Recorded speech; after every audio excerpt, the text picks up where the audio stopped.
Welcome back to Paulie TV. Paulie and I are here at Spencer Park for this Brisbane Roar pre-season match against Brisbane City. I'm joined by former Socceroo Alan Hunter, as always through this pre-season. Alan, welcome again back tonight. Thanks, mate. Been a pleasure. We've been talking to a few of the lads and trying to pick up a bit of a scoop before the game, and one of the things that's come to light is maybe Bratz has lost the beard. I did hear that, yeah, due to popular demand, no doubt.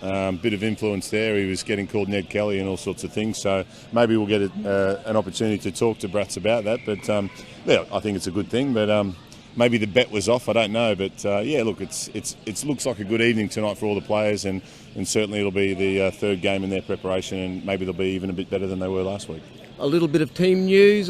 Some of the bigger players, the more respected players, are back again tonight. Yeah, I think we'll see Bessart Barisha starting. He's been struggling with a little bit of an injury, but I believe he will start, and Thomas Broish as well. So they've come back from some heavy games in the previous All-Stars camp, and yeah, it'll be great for the fans here tonight to come out and see their star-studded lineup. Brisbane City going very well in the NPL, playing some good brand of football. Obviously, they'll be challenged tonight. How do you see it panning out here, let's say, in the first half? Yeah, well, I think that is a good point. They have done well. Some good opportunities for Antonio Murray, who's been trialling with the Roar to play for City tonight, I believe. So if I'm right there, it'll certainly be a good opportunity for him to be tested against the best defenders in the competition, and see how he challenges in that situation. Playing against good defenders week in, week out isn't something that he's used to. So tonight will be a good test for Antonio if he starts for the home side. Lots of variables. The pitch is in good condition. Underwater last night. It might chop up, maybe soft underfoot. Do you see that playing any part in the game tonight? You're being nicer than me, Blanch. I think the pitch is not as good as we'd like it to be. That's as nice as I'll say. Certainly was a difficult, nervous time for them last night. We had a freakish downpour, and the water looked like it wasn't going to disappear. But this morning it improved a lot, and they've worked admirably to get it in the condition it is. Look, the Roar are going to play their typical triangle football, try and keep possession, and I'm sure Mike will have them revved up and asking for a little bit better than last week. And it was an improved performance, but I'm sure he'll be looking for an even better one tonight. You were spot on last week, the first time we've had co-host get it right. So I'm going to ask you again, half-time score, what's your prediction? Oh, look, you put me on the spot, Blanchy, but I'll say 2-0 to the Roar. Okay, there we have it, 2-0 to the Roar at half-time. I'm just going to go with that because I can't see any reason to argue. We'll be back at half-time. And the officials for tonight's match are referee Alan Milner and his assistant referees Matt Skinner and Ethan Quinlan. Brown, back for his skipper Smith. Roar look it up the park, into the channel. Looking for Broish, cleared by Biggins. Brown with the throw. Broish under pressure, gets it away well. Brown slides it across the face of the box. Miller's taking a touch! Steen, no chance! 1-0 to the Roar in the 5th minute. Let's have a look. Ball in, one touch. Hits it, it has taken a deflection. Over the top of Steen, 1-0 Roar. Steen goes long. Hingett loses out, still there though. Smith, ooh, caught out. Passe with the shot, taking a deflection and gone out for a corner. Bratton.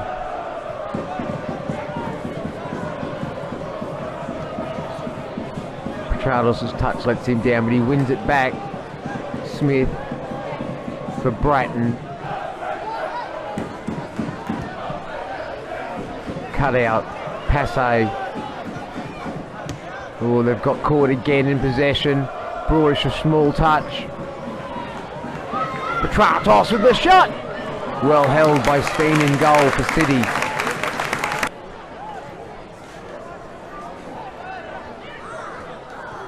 Great lead up play. Broish. Ooh, heavy challenge. Biggins right on the edge of the box. Broish dinks to the far post. Barisha inside his man. Couldn't get a touch.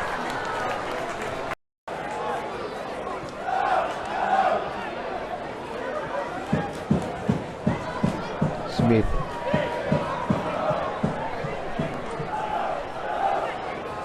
Barisha inside. Miller forward. Bruish for Barisha. Takes a touch.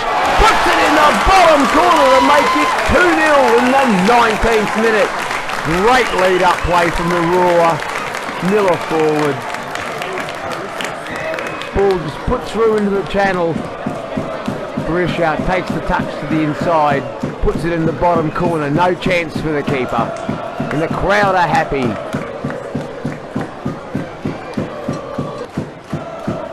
Passe with the corner. Biggins gets up. He can't direct his header on target. Tratos out. Borello in.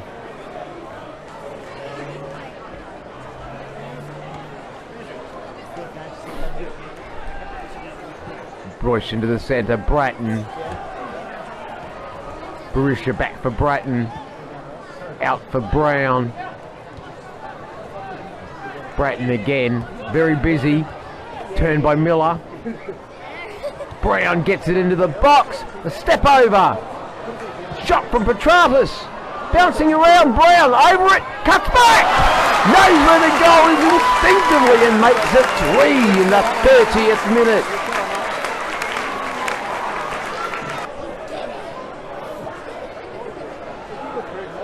Cut out.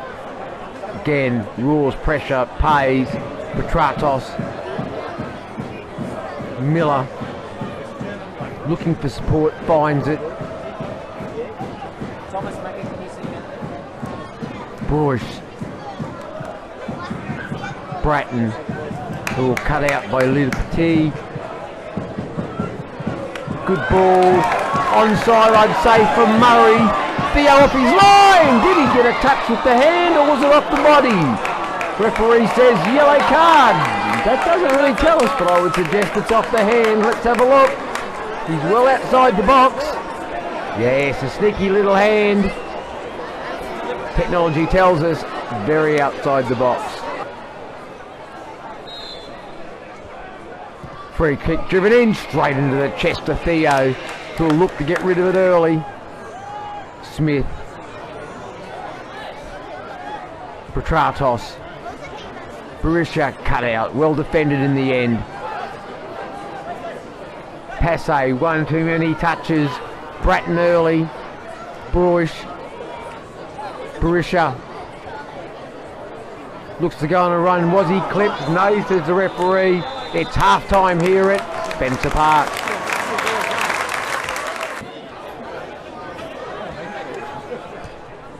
Good close play here on the near side. Bratton forward.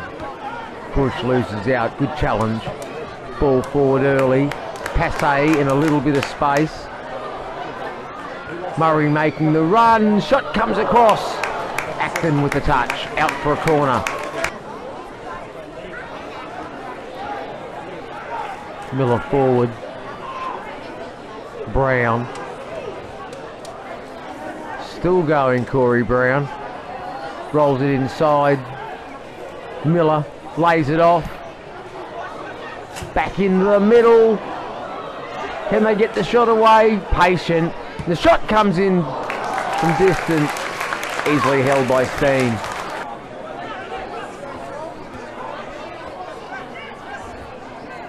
Good turn. Biggins with the touch. Miller.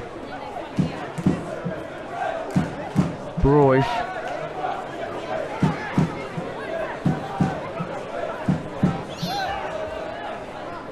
Good build-up play. Brown finally gets on the outside, lays it into the middle. Quick feet shot from Miller across the face of Tim Allen's goal. Allen goes long.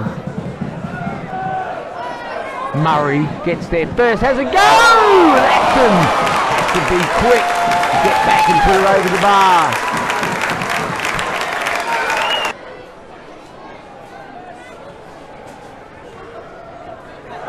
City trying to get in it behind.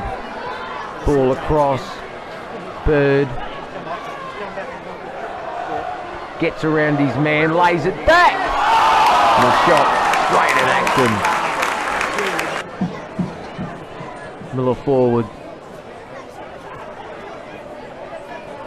Bratton. Miller. Broish. Brown. Back in to Broish. Tertial turns off the post and Biggins puts it out. Only as far as Corey Brown. We'll go back. Smith forward. Miller. Raw carving it up and a good save by Allen at his near post. Long throw. Flicked on. Bratton comes away with it. And that's the final whistle, which sees this Brisbane Roar pre-season match end. Brisbane City 0, Brisbane Roar 3. Mike, we spoke last week and you mentioned progression. I think that's taken place again, obviously with a few more of the established players coming back in. But first half especially, I thought that the side looked very sharp and controlled it completely. Yeah, thank you. Yeah, I agree with you actually. It's progression is the important thing. And what we got tonight was we got a good performance on a difficult pitch. You know, the combinations between the guys in the central areas and the wide areas was very pleasing. We moved the ball very well, and we not just that, we created chances to score goals. So every week we're looking to improve. We know there's still 10 weeks to go to the start of the season, so we don't want to peak too early. We've got 90 minutes into 9 players tonight. We've got Bessart back on the track as well, and scored a fantastic goal. We're in a good place at the moment. We've just got to keep it going. We won't get ahead of ourselves. But we talked last week about minimum standards. That was minimum last week. Now we've raised it again. That's the minimum standard again now. Mike, you seem to be developing really competitive spots for all the positions on the field, and that's possibly part of your plan. Other than finishing a little bit higher on the table, can we ask what else you've got in plan for the season? Well, look, we want to be super competitive in every game that we play. And I think if we take that attitude into everything that we do, like every minute of every game is important to us. It's not about, well, let's just see what happens the first 15 minutes. Let's go and, attack teams from the first minute. Press high, win the ball. If we win the ball close to their goal, then we're a chance of scoring goals. And with the players that we've got around the edge of the box, I think you've seen tonight a little taste of what might be to come in the future. Yeah, well, I think in the first half in particular, you starved the opposition of possession for probably a good 30, 35 minutes of that game, which for any opposition is going to make it very difficult. And it didn't sort of come down a bit in the second half, but you've been happy with the way you kept the ball in the first half? Yeah, look, Brisbane City very competitive. They've got some decent players there. They caused us some problems at times. But the beauty of pre-season is that we can try a few things. We threw a couple of 16-year-olds in tonight, and I thought Patrick and Brandon really acquitted themselves very well. And you mentioned before, Alan, about competition for places. That's what I want. Because if you've got competition for places, you're an established player, you know someone's pushing for your position, it just brings that little bit extra out of you. So that's what we're trying to establish, and it'll take some time, but we're getting there. Played for the first half, scored a goal. First game, apart from the one against Manchester United, in quite some time. How have you pulled up? I pulled up good. It's always good, friendly games. To prepare for the season. We really want to hit this year some good football and try to hit back, especially after the last year. We want to bounce back, and games like that, and special against Brisbane City, they're a good team, and we got a lot of crowds today, and I really enjoyed today. So Bessart, as a striker, obviously you scored 14 goals last year. You'd have to have a personal goal as well as a team goal yourself for this season coming up? I every year really want to make sure I work really hard for my team, and really try always my best in the games to help my team. And of course, if I help with my goals, I'm more than happy to score a lot of goals. This is why I'm a striker. I count with goals, and I always try first to work really hard for my team, like I always do. And if I get a goal, I'm very happy. Well, the team certainly looked like they benefit from you and Thomas being in the side tonight. You kept the ball very well in the first 40 minutes, and certainly I think the other players around you seem to lift as well. Do you feel that when you're part of the side? I think, especially in Brisbane Roar, that we are like when all the players are back and we are really strong, and So if one of us missing, don't matter if me or Thomas, we really we stick together. When we are all players together, then we really play the best football in Brisbane. Glenn, 3-0 at half time.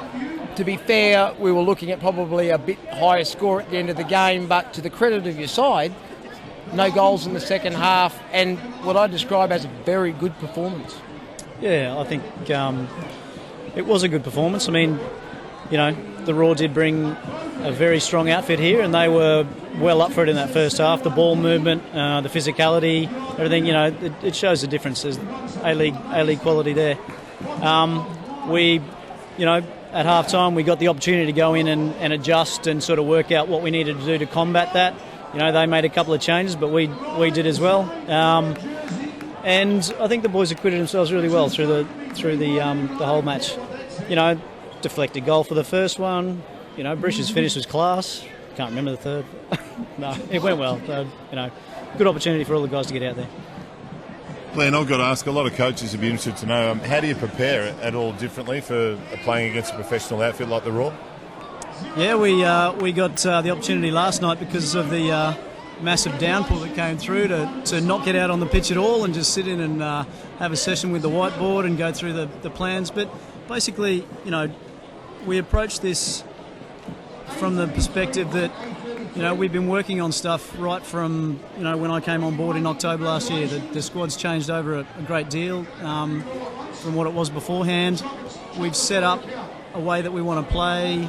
We've set up to be very disciplined defensively and to be dangerous in attack from a number of different areas. Obviously tonight was always going to be a bit more about the counter attack. I basically said to the boys, we've just got to get back to what we were doing well. I think with the changeover of personnel we've had in the last few weeks, we had to it was an opportunity to sit down and say, all right, well, these are the things we've worked on. We've got a few new bodies in there at the moment. These are your roles. Get back to your roles and let's do it all as well as we can and basically treat this as a great warm-up for our game on Saturday against Sunshine Coast, which is very important for us as well. There's lots to play for. There's young guys who've got an opportunity and are coming in, performing really well. So no, I'm very hopeful that no, it won't be. At the end it was a great spectacle, great crowd, excellent for the club, excellent for the players to have this opportunity. But yeah, tomorrow night it's going to be a very, very easy session. A lot of recovery and make sure that we start switching on and turning towards Saturday.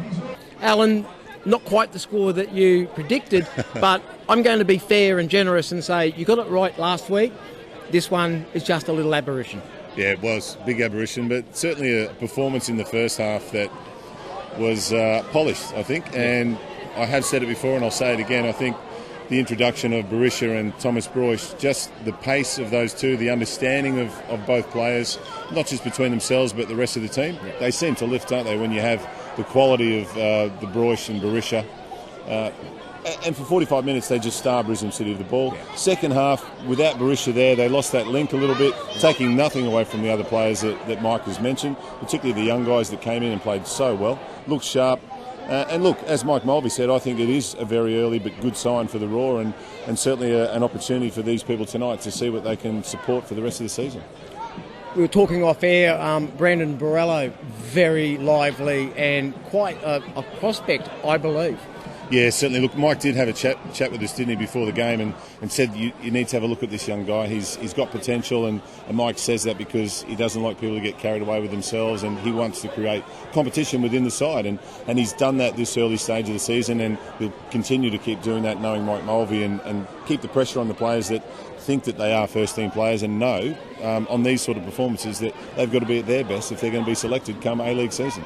One of the things I've noticed with the young players is when you've got your Berishas and your Roiches on the field, they're happy to play the ball into them even though they're under pressure. It's an outlet for them. They can play the simple ball with confidence to a player they expect to do something with it. Yeah, that's a very good point. They don't lose the ball, do they? They feel like if I'm in a bit of a situation here, I can find these two experienced players, know that I'm either going to get it back quickly or I'm at least going to get in position where I can show for it again. And they did that so well. And they're two players that don't just score goals and create goals, but they keep possession well. And let's not forget Liam Miller in the midfield. he's someone that's slotted in with his experience and someone that can do a dangerous setup job, as I think Massimo Madoka did in the previous 5-6 years that he's been with this club. So, yeah, look, a good performance and an enjoyable match to watch under tricky conditions.